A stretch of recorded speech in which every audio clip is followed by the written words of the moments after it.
एक सोने का परिंदा। ज़मानाए कदीम में एक बादशाह रहता था। वो दुनिया के सबसे खास सेब के पेड़ का मालिक था। उस सेब के पेड़ पर रोजाना सोने के सेब लगते थे। माली हर दिन सेब की गिनती करके बादशाह के हवाले करता था।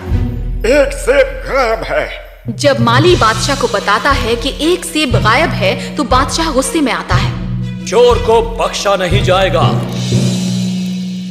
उस रात माली ने अपने बड़े बेटे को सेब के पेड़ की निगरानी पर मामूर किया, लेकिन आधी रात के करीब बड़ा बेटा गहरी नींद सो गया और अगली सुबह एक और सेब गायब था।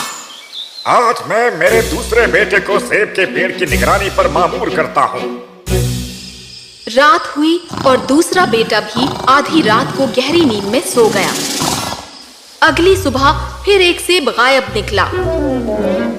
माली के तीसरे और